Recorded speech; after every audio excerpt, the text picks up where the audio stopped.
The gunshot that shattered the dawn silence wasn't meant for Thomas York, but the blood spreading across his shoulder suggested otherwise as he stumbled toward his horse wagon on the outskirts of Leadville, Colorado, in the summer of 1878. Pain lanced through his body as he pressed his hand against the wound, feeling the sticky warmth seep through his fingers. The altercation at the saloon had escalated faster than a summer storm, and he'd barely made it out alive after defending a barkeep from 3 drunk miners who'd taken exception to being cut off. Now, as the sun crested the mountains with streaks of gold and crimson, all Thomas wanted was to get far from this town and the trouble that seemed to follow him like a shadow. His wagon stood where he'd left it the night before, hitched to his 2 sturdy horses who nickered softly at his approach. The prairie schooner had been his home for the better part of 3 years, ever since he'd left his family's ranch in Texas after his father's death. At 26, he'd seen more of the frontier than most men twice his age, working cattle drives, breaking horses, and occasionally taking odd jobs that kept food in his belly and coins in his pocket. The wagon bed was covered with weathered canvas that had seen better days, but it kept the rain out and provided privacy when needed. Thomas gripped the wagon's edge with his good hand, breathing hard against the pain when he heard it. A soft, almost imperceptible sound from inside the covered bed. His first thought was that one of those miners had followed him, waiting to finish what they'd started. His hand moved instinctively to his revolver, but as he pulled back the canvas flap, moonlight still clinging to the dawn revealed something entirely unexpected. A woman lay curled among his belongings, her body tucked into the small space between his bedroll and a crate of supplies. Dark hair spilled across her face, and even in sleep, he could see the exhaustion etched into her features. Her dress was torn at the hem and covered in dust, her hands bearing small cuts and scrapes. She looked like she'd been running from something or someone. Thomas stood frozen, his shoulder throbbing in rhythm with his heartbeat. He should wake her, demand to know what she was doing in his wagon, send her on her way. But something in her sleeping face stopped him. There was a vulnerability there that struck something deep in his chest, a protective instinct he hadn't felt in years. He climbed into the wagon as quietly as he could manage, though his injured shoulder made him clumsy. The woman stirred but didn't wake. Up close, he could see she was younger than he'd first thought, perhaps 22 or 23, with sun-kissed skin that spoke of time spent outdoors. A bruise darkened her left cheekbone, and her lip was split. Anger flared in Thomas's gut at the sight. Whatever trouble she was running from had already caught up with her at least once. Blood dripped from his shoulder onto the wooden boards, and Thomas bit back a curse. He needed to tend to his wound before he bled out in his own wagon next to a stranger who'd made herself at home in his belongings. He reached for his medical kit, kept in a tin box near the front of the wagon bed, and the movement sent fresh pain shooting through his arm. This time, the woman woke. Her eyes flew open, wide and terrified, a deep brown that reflected the early morning light filtering through the canvas. She scrambled backward, her hand reaching for something, anything, to defend herself with, and found one of his tin plates. She held it up like a weapon, her chest heaving with panicked breaths. "Easy now," Thomas said, keeping his voice low and steady despite the pain. "I'm not going to hurt you. Where am I?" Her voice was hoarse, scratchy, like she'd been screaming or crying or both. "Who are you?" "You're in my wagon. Name's Thomas York, and you're the one who needs to answer questions, seeing as you broke into my property." He gestured to his shoulder where blood continued to seep through his shirt. "But first, I need to deal with this unless you want to wake up next to a corpse." Her eyes fixed on the wound, and some of the fear in her face gave way to concern. She lowered the tin plate slowly. You've been shot. Astute observation.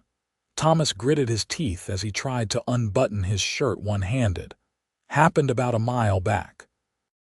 Disagreement with some locals who didn't appreciate my interference in their entertainment. The woman watched him struggle for a moment, then made a decision. She moved forward cautiously, like approaching a wild animal, and reached for his shirt. Let me help.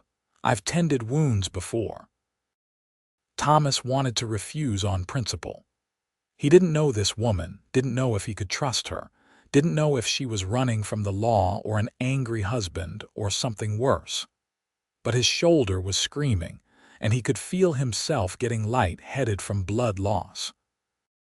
Pride was a luxury he couldn't afford right now. Fine, he said, leaning back against a crate. Kit's right there. Her fingers were surprisingly gentle as she helped him out of his shirt, peeling away the blood-soaked fabric. She sucked in a breath when she saw the wound, a clean hole through the meat of his shoulder that had missed anything vital but hurt like hell regardless.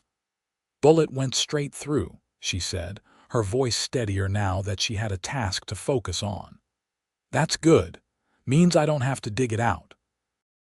But it needs cleaning and bandaging, and you've lost a lot of blood. She opened the medical kit with practiced efficiency, pulling out a bottle of whiskey Thomas kept for exactly this purpose. Clean cloth for bandages, and needle and thread.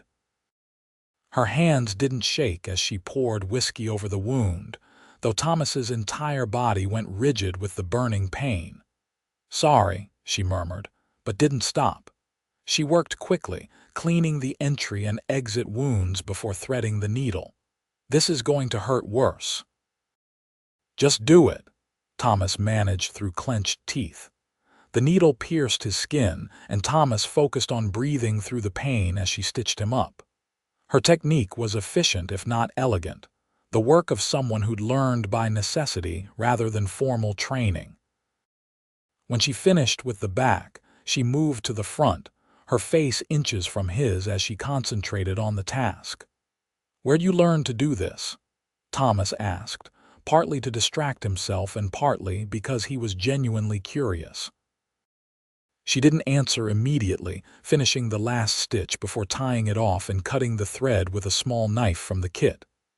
My father was a doctor, she said finally, not meeting his eyes. Before he died, I used to help him when I was young. Used to. That was a long time ago. She reached for the bandages, wrapping them around his shoulder with sure movements. Before everything fell apart. Thomas studied her face as she worked. Up close, he could see the exhaustion went deeper than just physical. There was a haunted quality to her eyes, a wariness that spoke of hard experiences. The bruise on her cheek was fresh, maybe a day or two old, and the split lip looked even worse in the growing daylight. Who hit you? The question came out harder than he'd intended. Her hands stilled on the bandages just for a moment before resuming their work. I don't see how that's your concern. You're in my wagon, tending my bullet wound at dawn. I'd say that makes it my concern. She tied off the bandage and sat back, finally meeting his eyes. A man who thought he owned me. A man I'm never going back to. The simple statement held a world of pain and determination. Thomas recognized that look. He'd seen it in his own mirror after his father died, after he'd decided to leave everything familiar behind and strike out on his own. It was the look of someone who'd made a hard choice and would see it through no matter the cost. You got a name? He asked. She hesitated, like even that small piece of information was too much to give away. Teresa, she said finally. Teresa Grant. Well, Teresa Grant, I appreciate the medical attention, but I still need to know what you're doing in my wagon. Teresa wrapped her arms around herself, suddenly looking smaller and more vulnerable. I was hiding. I saw your wagon last night near the edge of town and I needed somewhere to rest, somewhere safe just for a few hours. I didn't think you'd be back before dawn. I'm sorry. I'll go now. She moved to leave, but Thomas caught her wrist with his good hand. She flinched at the contact, and he loosened his grip immediately but didn't let go. "Hold on. You got somewhere to go, someone waiting for you." "No," she admitted quietly, "but I'll figure something out. I always do." Thomas looked at her, really looked at her, at the torn dress and the bruised face and the exhaustion that went bone deep, at the way she held herself like she was ready to run at any moment, like trust was a concept she'd forgotten. He thought about sending her on her way, washing his hands of whatever trouble followed her. It would be the smart thing to do, the safe thing. But Thomas York had never been particularly good at doing the smart thing. "Stay," he said quietly, the word hanging in the air between them. "I'll give you more than shelter here. Food, protection, a place to rest until you figure out your next move. I'm heading to Black Hawk, Colorado. Mining town up in the mountains. Work's plentiful there, and it's far enough from Leadville that whoever you're running from won't think to look." Teresa stared at him like he'd spoken in a foreign language. "Why would you do that? You don't know me. I could be dangerous. I could rob you and leave you here bleeding." "Could do," Thomas agreed. "But you didn't. You patched me up instead. That tells me something about your character." He released her wrist and settled back against the crate, suddenly aware of how tired he was. "Besides, I could use the company. Gets lonely traveling these roads alone. I don't have any money to pay you. Didn't ask for any. Men don't do things for free." Her voice was bitter, learned from hard experience. "There's always a price." Thomas met her eyes steadily. "The price is you don't steal from me and you don't bring trouble to my door intentionally. Beyond that, what you've already done for my shoulder is payment enough for a ride and some meals." Teresa studied him for a long moment, searching for the lie, the hidden agenda. Thomas let her look, kept his expression open and honest. Finally, something in her posture softened slightly, though the wariness didn't entirely leave her eyes. "Just to Black Hawk," she said. "Then I'm on my own again." "Just to Black Hawk," Thomas agreed, though something in his chest tightened at the thought of her leaving. He pushed the feeling aside. She was a stranger who'd snuck into his wagon, nothing more. The fact that her eyes made him think of warm earth after rain, or that her gentle touch while tending his wound had stirred something he'd thought long dormant, was irrelevant. "You should rest," Teresa said, gesturing to his shoulder. "You've lost a lot of blood. I can drive the wagon if you tell me where we're headed." Thomas wanted to argue, but another wave of dizziness washed over him, and he recognized the wisdom in her words. "North road out of Leadville, toward the mountain pass. Keep the horses at a steady pace and stop if you see any riders following us. There's a rifle under the driver's seat if you need it." "I know how to shoot," Teresa said simply. Of course she did. Thomas had a feeling Teresa Grant knew how to do a lot of things, learned in the harsh school of survival. He watched as she moved to the front of the wagon, settling onto the driver's bench with an ease that spoke of experience. Within moments, the wagon lurched into motion, the gentle swaying oddly soothing despite his pain. Thomas closed his eyes, letting exhaustion pull him under. His last conscious thought was that he'd just made either the best or worst decision of his life, and he wouldn't know which until it was too late to change course. He woke to the smell of coffee and bacon, and for a disoriented moment thought he was back at his family's ranch with his mother cooking breakfast in the kitchen. Then pain lanced through his shoulder and reality crashed back. He was in his wagon, the sun now high in the sky suggesting he'd slept for several hours, and Teresa Grant was cooking over a small fire she'd built beside the trail. Thomas sat up slowly, his shoulder stiff and aching but no longer bleeding. Teresa glanced over at the sound of movement, and something that might have been relief crossed her face before she masked it. "You should stay still," she said, flipping bacon in a battered pan. "That wound is going to take time to heal properly." "How long was I out?" Thomas climbed carefully out of the wagon, testing his legs. They held, though he felt weak as a newborn calf. "4 hours, maybe 5. I stopped here because the horses needed rest and I figured you could use the sleep." She gestured to a spot by the fire. "Sit before you fall over." "Food's almost ready." Thomas did as instructed, too tired to argue. They were in a small clearing off the main road, surrounded by pine trees that provided cover from casual observers. It was a good campsite, defensible and hidden. Teresa had chosen well. "Any trouble while I was sleeping?" he asked. "A few travelers passed on the road, but no one paid us any attention. Just another wagon heading north."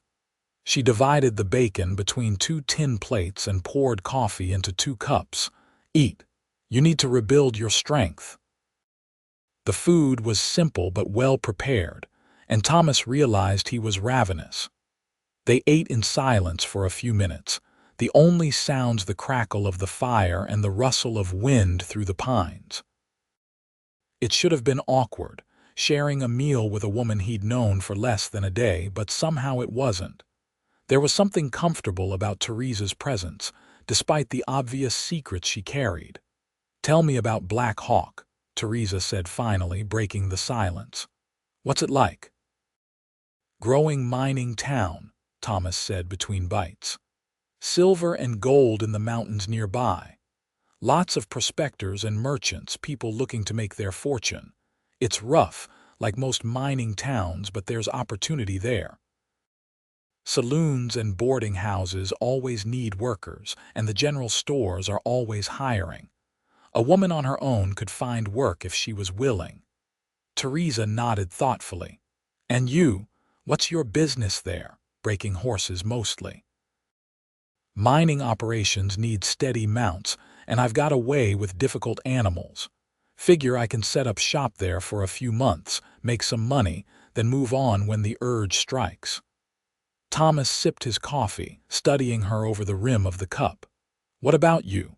What kind of work you looking for?" "Whatever pays," Teresa said with a shrug.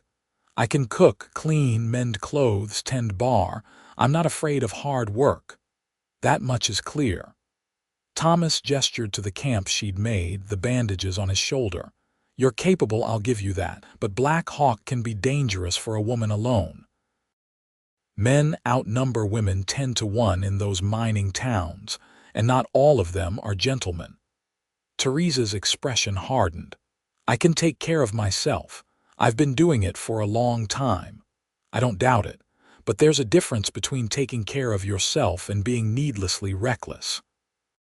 Thomas set down his cup, meeting her eyes. "I'm just saying, maybe don't be in such a hurry to strike out on your own. No shame in accepting help when it's offered." "And what happens when the help comes with strings attached?" Teresa's voice was sharp. "When the kind cowboy who offered shelter decides he wants payment of a different kind." Thomas felt anger flash through him, but he kept his voice level. "If that's what you think of me, then you're welcome to take your chances on the road right now. I'll even give you supplies for the journey. But I want to be clear about something, Teresa. I offered you help because you needed it and because it was the right thing to do. Not because I expect anything from you. If you can't accept that, then we've got nothing more to say to each other." Teresa stared at him, surprise flickering across her face. Then, slowly, some of the tension left her shoulders. "I'm sorry," she said quietly. "That wasn't fair. You've been nothing but decent to me, and I repaid it with accusations." "You've got reason to be cautious," Thomas said, his anger already fading. "I'm not offended, but I need you to understand that I mean what I say. You want to go your own way in Black Hawk, that's your choice and I'll respect it. But if you want company and protection while you get your feet under you, that offer stands too." Teresa looked down at her hands, still bearing the small cuts and scrapes from whatever ordeal had brought her to his wagon. When she looked up again, Her eyes were bright with unshed tears. "Why are you being so kind to me? You don't even know me." "Maybe that's exactly why," Thomas said. "No expectations, no history, no obligations beyond basic human decency. Sometimes that's easier than dealing with people who think they know you." Something in his words resonated with her. He could see it in the way her expression softened, in the way she seemed to really look at him for the first time. "You're running from something too," she said. It wasn't a question. "We're all running from something," Thomas replied. "Question is whether we're running toward something better or just running to run." They finished their meal in contemplative silence, and then Teresa insisted on checking his bandages before they continued their journey.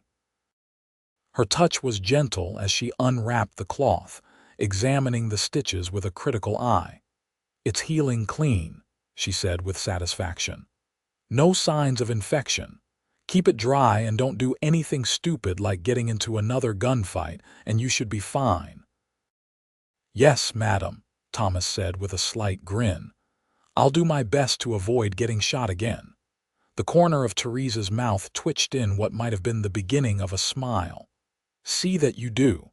I'm a decent field medic, but I'd rather not have to dig bullets out of you." They traveled through the afternoon, taking turns driving the wagon and resting. Thomas found himself watching Teresa when he thought she wasn't paying attention, noticing small things. The way she hummed softly to herself when she thought no one was listening. The careful way she handled his belongings, treating them with respect despite being a stranger. The moments when her guard would drop and he'd catch a glimpse of the woman she might have been before whatever hardship had shaped her into someone who slept in strangers' wagons. As evening approached, they made camp in another clearing, this one with a small stream running through it. Teresa volunteered to fetch water while Thomas tended to the horses, and he watched her walk to the stream with the water pails, her movements graceful despite her obvious exhaustion. He was brushing down the horses when she returned, and she set the pails down near the fire before approaching him. "Can I ask you something?" "Ask away." "Why'd you get shot? You said you interfered with some miner's entertainment. What did that mean?" Thomas continued brushing the horse, the rhythmic motion soothing. They were beating on the barkeep, 3 against 1.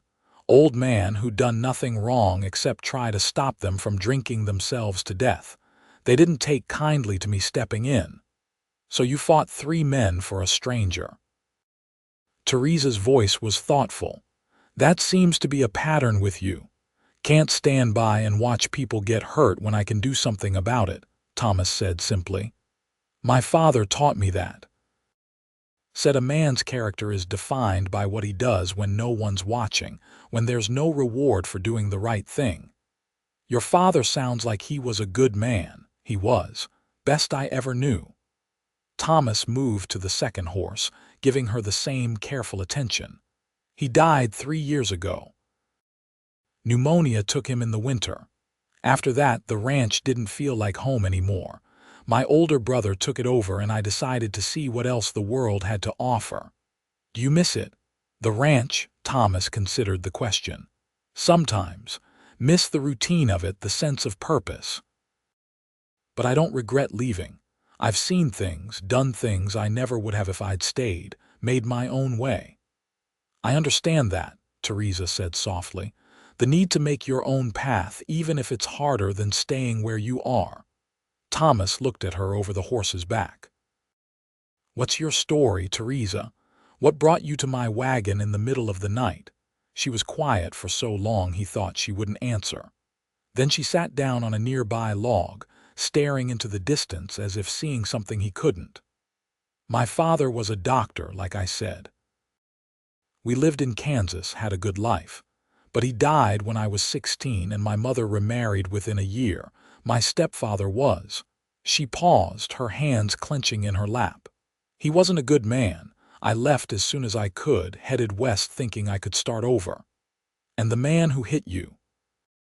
Thomas kept his voice gentle, letting her tell the story at her own pace. I was working at a saloon in Pueblo, serving drinks and dealing cards. The owner, Marcus, he took an interest in me. At first it seemed almost protective, like having an older brother looking out for me. But then he decided he wanted more than that. When I refused, he didn't take it well. Thomas felt anger simmer in his gut. He hurt you. He tried to do more than that, Teresa said, her voice flat. I fought back, managed to get away. Stole a horse and rode north, but the horse threw a shoe outside Leadville and I had to let it go. I was hiding in town, trying to figure out my next move when I saw your wagon. I thought if I could just rest for a few hours, gather my strength, I could keep moving. Put enough distance between us that Marcus would give up looking. How long ago did you leave Pueblo? 5 days. Thomas finished with the horses and came to sit beside her on the log.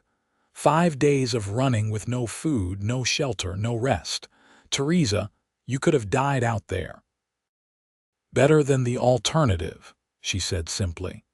They sat in silence as the sun set, painting the sky in shades of orange and purple. Thomas thought about everything Teresa had told him, about the strength it must have taken to keep going when everything was stacked against her. He thought about his own journey, the way he'd felt after leaving his family's ranch, unmoored and directionless. At least he'd had supplies and money and skills that could earn him a living anywhere. Teresa had nothing but her will to survive. You're safe now, he said finally. Marcus has no way of knowing where you went. And even if he somehow tracked you to Leadville, we're putting miles between you and him with every hour. By the time we reach Black Hawk, you'll be far enough away that he'd never find you. You can't promise that, Teresa said, but there was hope in her voice, fragile as spun glass. No, but I can promise that if he does show up, he'll have to go through me to get to you. Thomas touched her hand briefly, a gesture of solidarity. And I'm a lot harder to hurt than some barkeep. This time Teresa did smile, small but genuine. Is that right, Cowboy? Even with a bullet hole in your shoulder, especially with a bullet hole in my shoulder, makes me mean. Teresa laughed, the sound surprising both of them. It transformed her face, chasing away some of the shadows and revealing the young woman beneath the weariness. Thomas found himself grinning back, something warm unfurling in his chest. They made dinner together, falling into an easy rhythm as they prepared beans and hardtack. Teresa proved to be an excellent cook, managing to make even trail food taste better than it had any right to. They ate while stars emerged overhead, and Thomas found himself talking more than he had in months, telling her stories about his travels, about the characters he'd met on the road, about the beauty of the frontier that made all the hardships worthwhile. Teresa listened with genuine interest, asking questions and occasionally sharing her own observations. As the fire burned down to embers, Thomas realized he was enjoying himself more than he had in a very long time. There was something about Teresa that made him want to be better, to be the man his father had raised him to be. We should get some sleep, Teresa said eventually. Long day ahead tomorrow. You take the wagon, Thomas said, standing and stretching carefully. I'll bed down out here. That's ridiculous. You're the one who's injured. Take your own bed. Teresa rose as well, brushing off her skirts. I'll be fine by the fire. Teresa, I'm not letting you sleep on the ground while I'm comfortable in the wagon. That's not how I was raised. And I'm not taking advantage of your hospitality by stealing your bed. That's not how I was raised. They stared at each other, both stubborn, neither willing to back down. Finally, Thomas sighed. The wagon's big enough for two if we're both civilized about it. You take the bedroll, I'll sleep on the blankets near the front. Keeps us both off the ground and out of any weather that might blow in. Teresa hesitated, clearly weighing propriety against practicality. Finally, she nodded. All right. but any funny business and I'll use those stitches for target practice." "Fair enough," Thomas said with a grin. They banked the fire and climbed into the wagon together. True to his word, Thomas settled near the front with a couple of blankets, while Teresa took the bedroll at the back. The space between them felt both too close and not close enough, and Thomas was acutely aware of her presence in the darkness. "Thomas." Her voice was soft in the quiet. "Yeah, thank you for everything. I know I didn't say it before, but I mean it." "You're welcome, Teresa. Get some sleep." But sleep was elusive for Thomas. His shoulder ached, and his mind kept circling back to the woman lying just a few feet away. He told himself his interest was purely protective, that anyone would feel responsible for someone they'd found in such dire circumstances. But deep down, he knew it was more than that. There was something about Teresa Grant that called to something in him, something he'd thought he'd left behind when he abandoned the idea of settling down. He must have eventually dozed off, because he woke to find weak dawn light filtering through the canvas and Teresa already up, starting a fire for breakfast. His shoulder felt better, the rest having done him good. He climbed out of the wagon to find her cooking oatmeal, her hair loose around her shoulders in a way that made his breath catch. "Morning," she said, glancing up at him with a small smile. "How's the shoulder?" "Better. You're a good nurse." Thomas crouched by the fire, accepting the cup of coffee she handed him. "How'd you sleep?" "Better than I have in weeks," Teresa admitted. "Knowing I'm putting distance between myself and Pueblo helps." They fell into a routine over the next few days as they traveled through the mountains toward Black Hawk. Teresa proved to be excellent company, her quick wit and sharp observations making even the monotonous stretches of road interesting. She had a way of noticing details Thomas usually overlooked, pointing out wildlife or interesting rock formations or the play of light through the trees. Thomas found himself opening up to her in ways he hadn't with anyone since his father died. He told her about his dreams of maybe having his own horse ranch someday, somewhere with good grazing land and clean water. About the guilt he still carried over leaving his brother to manage the family property alone. About the loneliness of life on the road, always moving, never quite belonging anywhere. In turn, Teresa shared bits and pieces of her own past, about her father teaching her to read and write, unusual for a girl in their time. About her love of books and learning, cut short when her father died. About the jobs she'd worked and the places she'd been, always one step ahead of trouble or poverty or men who thought a woman alone was fair game. Thomas's shoulder continued to heal under her careful tending, the stitches holding clean and the pain gradually fading to a dull ache. But he found himself looking forward to the twice-daily ritual of Teresa checking his bandages, her gentle fingers on his skin sending shivers down his spine that had nothing to do with pain.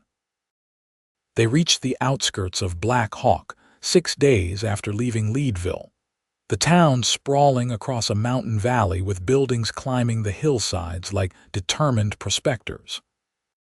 Smoke rose from dozens of chimneys, and even from a distance they could hear the sounds of industry, the stamp mills processing ore with a constant rhythmic pounding.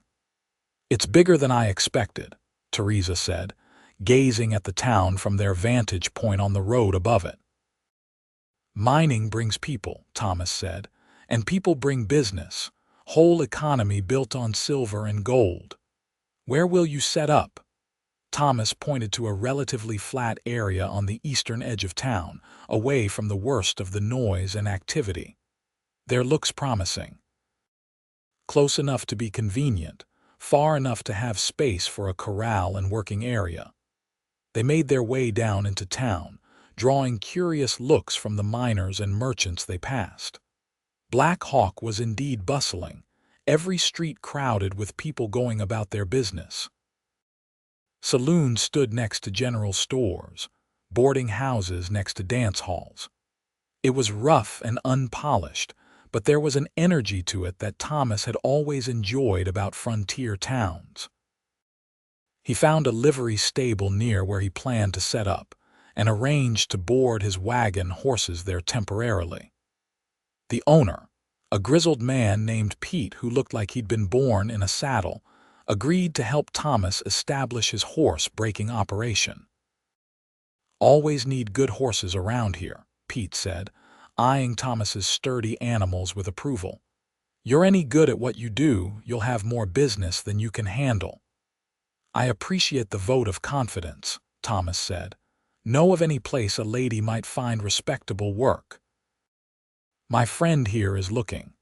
Pete's eyes slid to Teresa with interest, and Thomas felt a possessive surge he had no right to feel. "Widow Henderson runs a boarding house on 3rd Street. Clean place, respectable. She's always looking for help with cooking and housekeeping. Tell her Pete sent you." "Thank you," Teresa said with a gracious smile. "I'll do that." They found the boarding house easily, a 2-story building painted white with green trim, noticeably cleaner than many of its neighbors. Widow Henderson proved to be a stout woman in her 50s with sharp eyes that missed nothing. She looked Teresa up and down, taking in the worn dress and tired face, then glanced at Thomas. "This your husband?" she asked Teresa directly. "No, madam. Thomas gave me a ride here from Leadville. I'm looking for work." Widow Henderson studied Teresa for another moment. "You run from the law?" "No, madam. Run from a man." Teresa hesitated, then nodded. "Yes, madam. He likely to come looking for you here. I hope not." "That's not a no." Widow Henderson crossed her arms. "I run a respectable establishment. Can't have trouble showing up at my door." "She won't bring trouble," Thomas interjected. "The man she's running from has no idea where she went, and if he somehow does show up, he'll have to deal with me first." Widow Henderson's eyes sharpened on Thomas. "You sound mighty protective of a woman who's not your wife." "I sound like a decent human being," Thomas replied evenly. "Teresa needs work and a safe place to stay. You need help. Seems like good business to me." The older woman was silent for a moment, then she surprised them both by smiling slightly. "All right. I like your grit, girl. And I like that you've got someone willing to stand up for you. Tells me you inspire loyalty, which speaks to character. I can offer room and board plus $2 a week. You'll help with cooking, cleaning, laundry, and whatever else needs doing. Works hard but honest. What do you say?" Relief flooded Teresa's face. "I say yes, madam. Thank you. Don't thank me yet. Wait until you've spent a day scrubbing floors." But Widow Henderson's tone was kind. "Come on, I'll show you to your room. You can start in the morning, give you time to settle in." Teresa glanced at Thomas, something complicated in her expression. "Will you wait? I'd like to say goodbye properly." "I'll be right here," Thomas promised.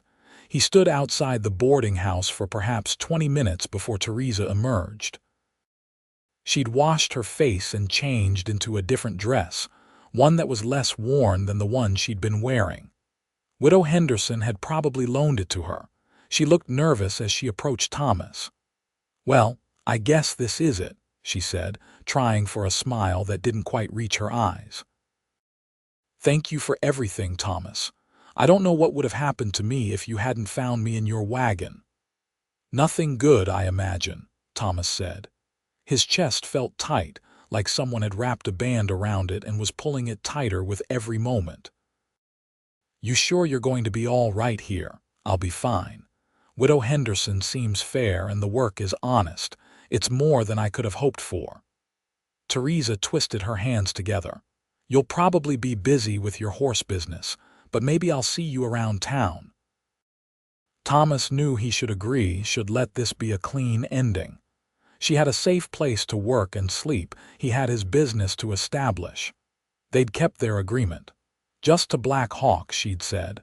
This was Black Hawk.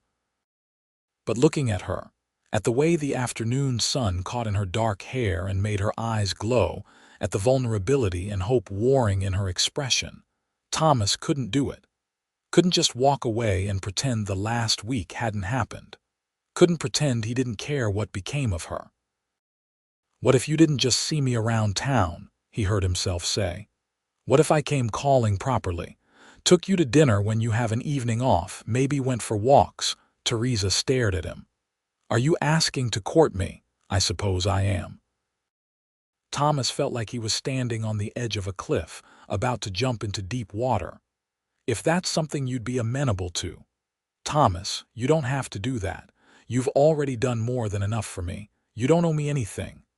"This isn't about owing," Thomas said, stepping closer. "This is about the fact that I've enjoyed the last week more than any time I can remember. About how you make me laugh and think and want to be better.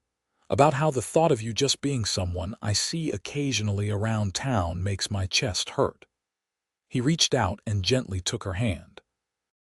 "I know we haven't known each other long. I know you're probably not looking for this kind of complication, but I'd like the chance to know you better if you're willing."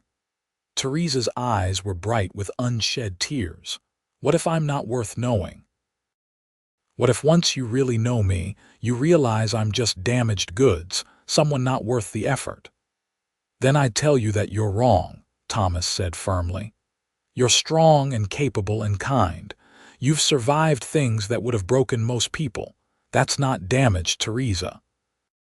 That's steel forged." A tear slipped down her cheek and Thomas reached up to brush it away with his thumb. "I'm scared," she whispered. "Every man who's shown interest in me has wanted something, has tried to take something." "How do I know you're different?" "You don't," Thomas admitted. "Not yet. But give me time to prove it. Let me show you that not all men are like the ones who hurt you." Teresa searched his face for a long moment. Then, slowly, she nodded. "All right, you can come calling. But Thomas, I need to go slow. I need time to learn to trust again." "We'll go as slow as you need," Thomas promised. "I'm not going anywhere." She smiled then, real and genuine, and Thomas felt something settle in his chest, like a piece of himself he hadn't known was missing clicking into place. Over the following weeks, Thomas established his horse-breaking business while Teresa settled into her work at the boarding house. True to his word, he came calling regularly, always respectful, always mindful of her need for space and time. They took walks through the town and into the surrounding hills, talking for hours about everything and nothing. Thomas found himself fascinated by the way her mind worked, the insights she had about people and the world around them.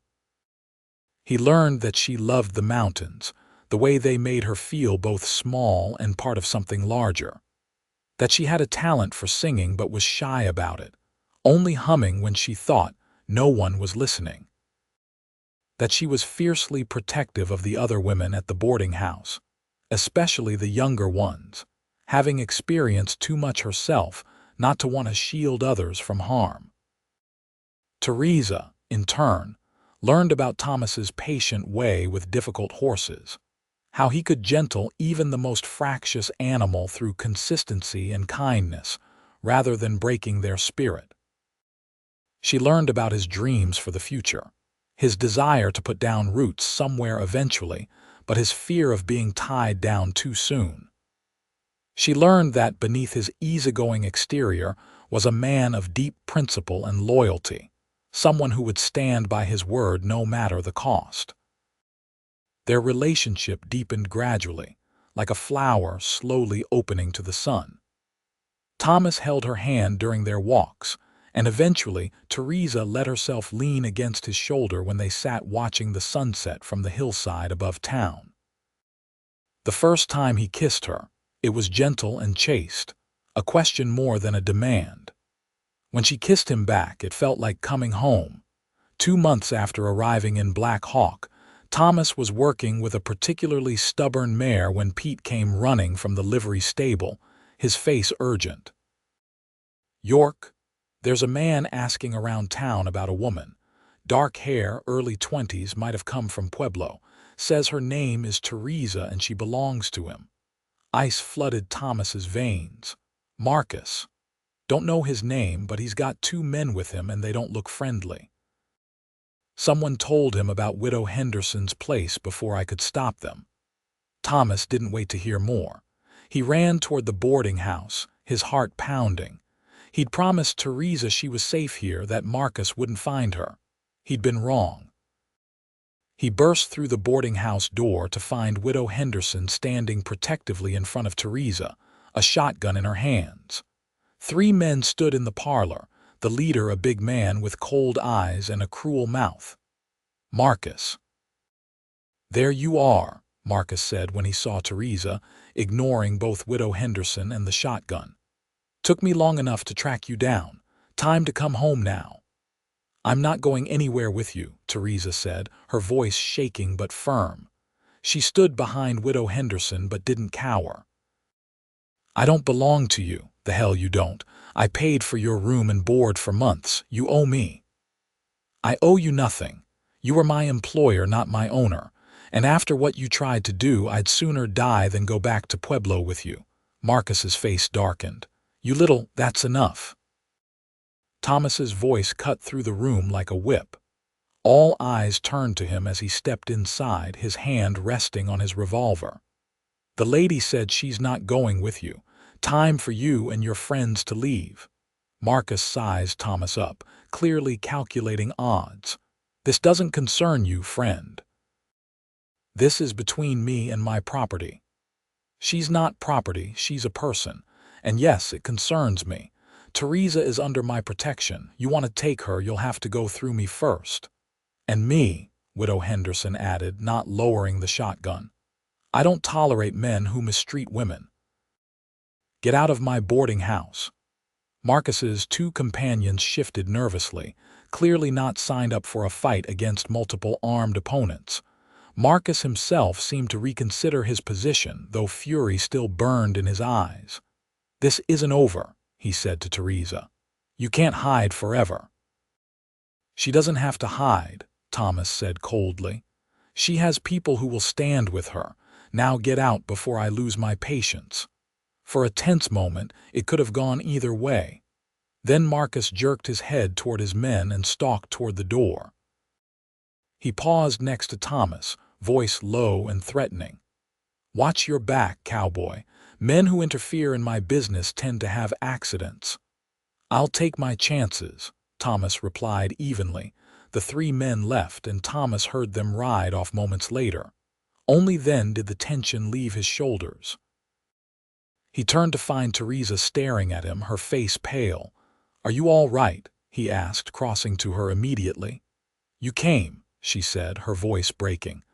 "I knew he'd found me, and I thought I'd have to face him alone."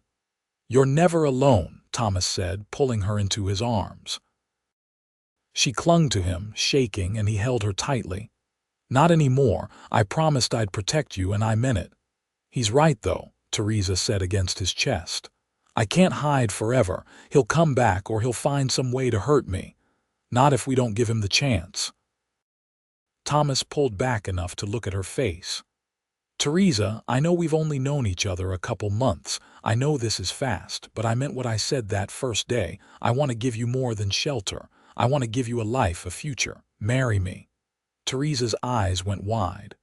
"What?" "Marry me," Thomas repeated. "If you're my wife, Marcus has no claim on you, legal or otherwise.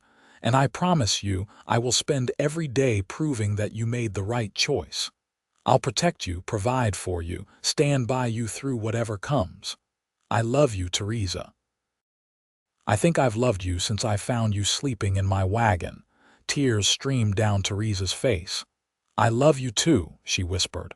"I didn't want to, didn't mean to, but you made it impossible not to. You're everything I thought didn't exist. Everything good and decent and true. Is that a yes?" Thomas asked, hope blooming in his chest. "Yes," Teresa said, laughing through her tears.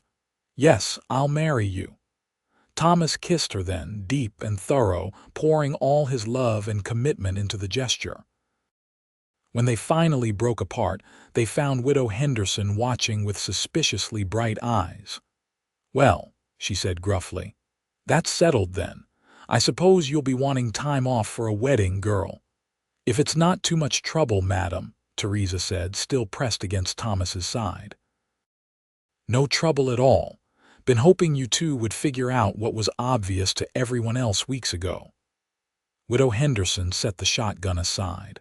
Now, let's talk about what happens when that Marcus fellow comes back, because he will. Men like that don't give up easy. Thomas had already been thinking along the same lines. I've been saving money from the horse business. Enough to buy a piece of land outside town, build a small house. Somewhere we can make our own place, away from where Marcus knows to look. It won't be much to start, but I can work horses anywhere. I don't need much, Teresa said. Just you and a safe place to build a life. They were married 3 days later in a simple ceremony at the small church on the edge of town. Widow Henderson stood as witness, along with Pete from the livery stable. Teresa wore a simple blue dress that brought out her eyes, her hair adorned with wildflowers Thomas had picked that morning. Thomas wore his best clothes, his injured shoulder now fully healed thanks to Teresa's care. When the preacher pronounced them man and wife, Thomas kissed his bride with a joy he'd never expected to feel. Looking at Teresa's radiant face, he knew he'd made the right choice. This was what his father had meant about doing the right thing. This was what his heart had been searching for all along. They spent their wedding night in the wagon, parked now on the piece of land Thomas had purchased. It was 20 acres of good grazing land with a small creek running through it, far enough from town to be private but close enough to be practical. As Thomas held Teresa in his arms, her head resting on his chest, he felt a completeness he'd never known. "Tell me about the house we'll build," Teresa murmured, her fingers tracing patterns on his skin. "What do you see?" Thomas pictured it in his mind, the dream he'd carried for years now taking concrete shape. 2 stories with a big kitchen because I know you love to cook. A bedroom upstairs with a window facing east so we can watch the sunrise. A porch where we can sit in the evenings. And a barn for the horses with space to expand as the business grows. "It sounds perfect," Teresa said. "Will there be room for children someday?" Thomas's heart clenched at the hope in her voice. "As many as you want," he promised. "I want to fill that house with love and laughter. I want to give our children everything we didn't have." Teresa tilted her face up to kiss him. "Then let's start building tomorrow," and they did. Thomas and Teresa worked side by side through the fall, constructing their home board by board. Other members of the community helped, drawn by the couple's obvious love and determination. The house rose from the ground like a promise, solid and enduring. Marcus did return to Black Hawk once more, but found only an empty boarding house room. Widow Henderson told him Teresa had left for Denver with a traveling merchant. Whether he believed her or not, Marcus didn't pursue the matter further. He had no way of knowing that Teresa York now lived just a few miles outside town, protected by a husband who would die before letting anyone hurt her. Their first winter together was hard but joyful. The house was finished enough to be livable, and Thomas's horse business thrived. Teresa proved invaluable, handling the business side of things with a sharp mind and ensuring they were never cheated. They worked together in perfect harmony, each complementing the other's strengths. Spring brought new growth and new hope. Teresa announced she was pregnant in April, and Thomas thought his heart might burst from happiness. He fussed over her constantly, worrying about every little thing, until she finally laughed and told him to stop treating her like she was made of glass. Their son was born in December of 1879, a healthy baby boy with Thomas's dark hair and Teresa's brown eyes. They named him William, after Thomas's father. Holding his son for the first time, Thomas understood what his own father must have felt looking at him. This fierce, protective love that made every hardship worthwhile. Teresa proved to be a natural mother, though she confessed to Thomas one night that she'd been terrified she wouldn't know how. "I didn't have a good example," she said, nursing William while Thomas sat beside her. "My mother chose her new husband over me. How do I know I won't fail him?" "Because you love him," Thomas said simply. "Because you want what's best for him. That's all any parent can do, love them and try their best." 2 years later, their daughter arrived, a screaming bundle of energy they named Margaret after Teresa's grandmother.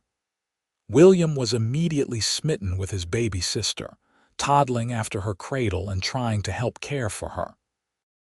Thomas expanded the house, adding another bedroom and a larger kitchen to accommodate their growing family. The horse business expanded too. Thomas's reputation spread throughout the territory, and people came from miles around for his horses. He hired help, teaching younger men his techniques, but he never lost sight of what was important. Every evening, no matter how busy the day had been, he came home to his family. To Teresa's welcoming arms and the laughter of his children, years passed in a blur of joy and hard work. William grew into a responsible young man who shared his father's way with horses.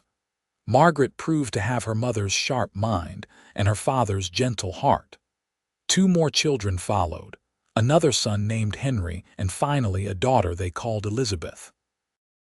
Thomas and Teresa grew older together, their love deepening with every passing year. The wildness of their early days together became treasured memories they shared with their children, though they carefully edited the more difficult parts. The children knew their mother had been brave, that she'd survived hardship, but they didn't need to know all the details of her suffering. On their 20th wedding anniversary, Thomas took Teresa back to the spot where they'd first camped together on the way to Black Hawk. The clearing looked much the same, though they'd changed so much. Teresa's dark hair was now streaked with silver, and Thomas bore the weathered look of a man who'd spent his life outdoors. But when he looked at her, he still saw the frightened young woman who'd been brave enough to accept help from a stranger. "You ever regret it?" Thomas asked as they sat by a small fire, just like they had all those years ago. "Agreeing to marry me so fast. We barely knew each other."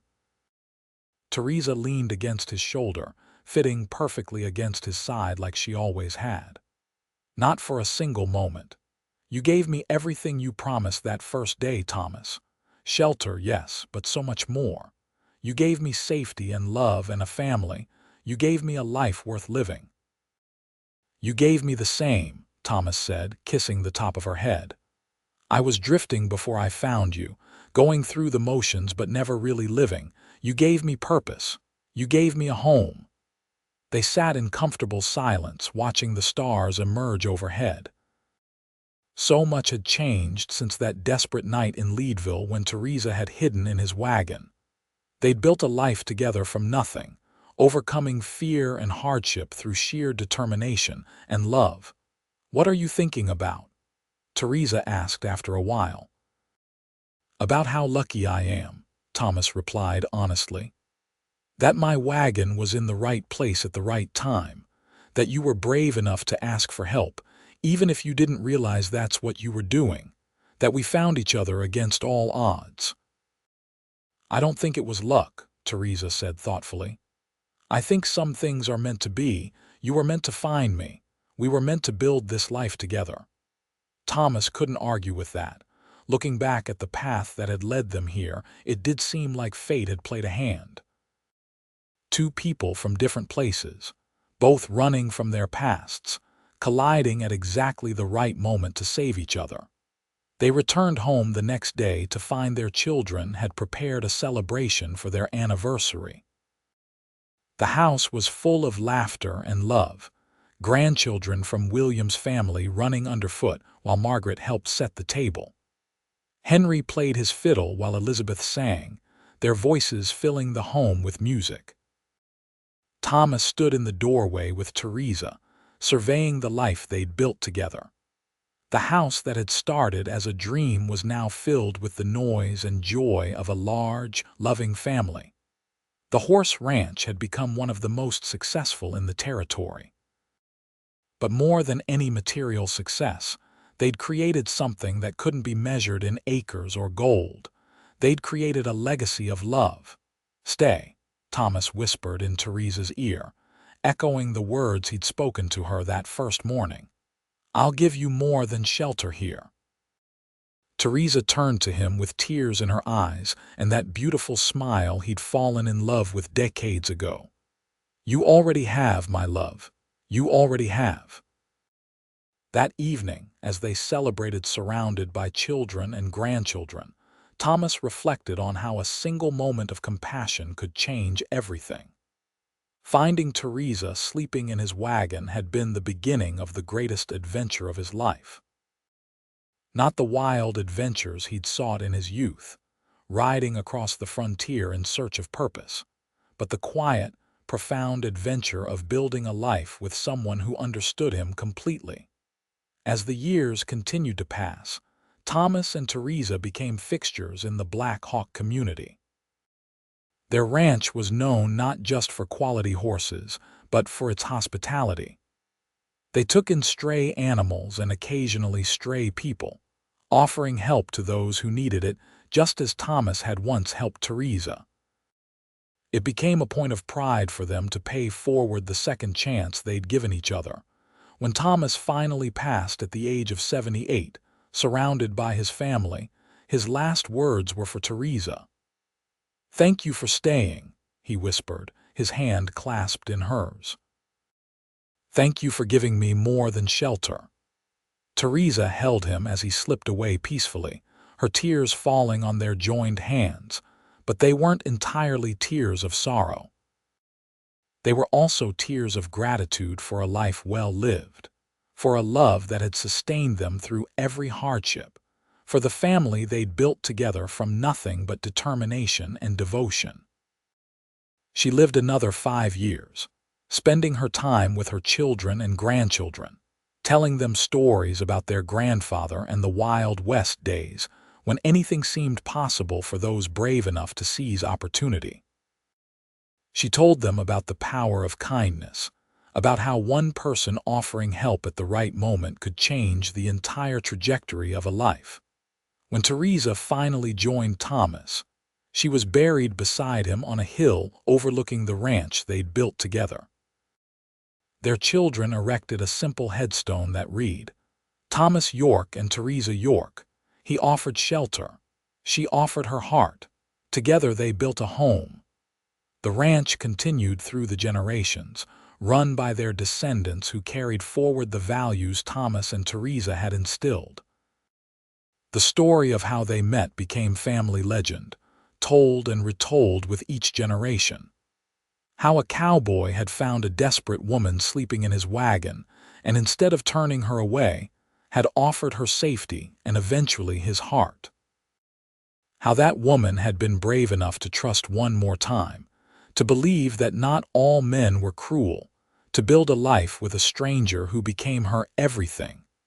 Their love story became a testament to the power of compassion and second chances.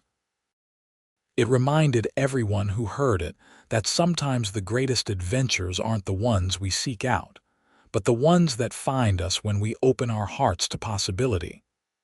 That home isn't always where you come from, but where you choose to stay. That family isn't just blood, but the bonds we forge through shared struggles and unwavering support. The old wagon that had sheltered Teresa on that desperate night was preserved by the family, kept in the barn as a reminder of where everything had started. Grandchildren would climb into it, imagining that fateful morning when their grandmother had woken to find their grandfather standing over her, offering not judgment but help. They'd sit in that wagon and understand that sometimes the most important journeys aren't measured in miles traveled, but in the courage it takes to trust someone new.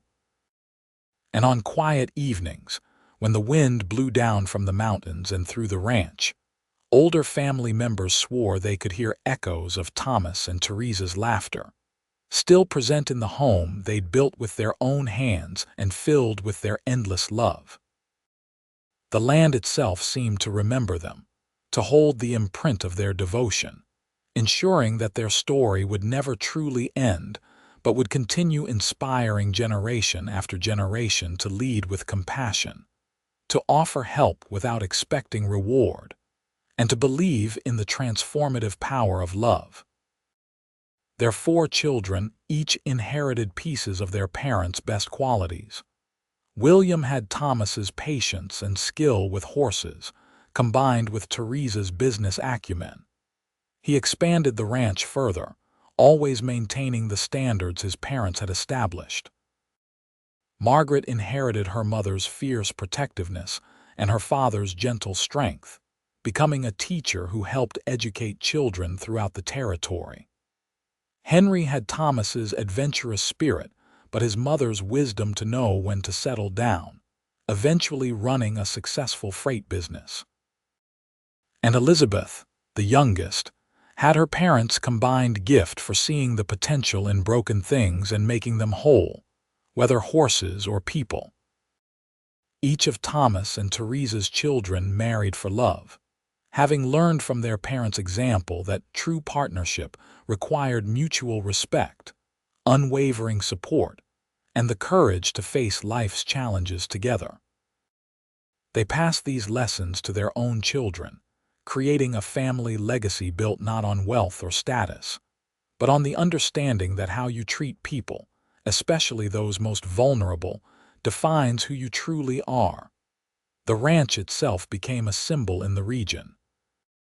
When people spoke of the York place, they spoke of honest dealings and quality stock, yes, but also of a place where you'd be welcomed regardless of your circumstances, where a person down on their luck might find work and dignity, where second chances were offered freely, because Thomas and Teresa had never forgotten that they'd both needed one. Local historians would later document the York Ranch as an example of frontier success, but they often missed the real story. The true success wasn't measured in acreage or profits, but in the number of lives touched by Thomas and Teresa's example. How many people found hope because someone had shown them kindness? How many marriages stayed strong because couples remembered the Yorks' devotion to each other? How many children grew up believing in their own worth because they'd seen how Thomas and Teresa valued every person who crossed their path? As the 19th century gave way to the 20th, and the Wild West became history rather than present reality, the York family adapted while holding true to their core values. The ranch modernized, but the commitment to ethical treatment of animals and people remained constant. The descendants spread across the country, but they carried with them the story of Thomas and Teresa, ensuring their ancestors' love story continued to inspire.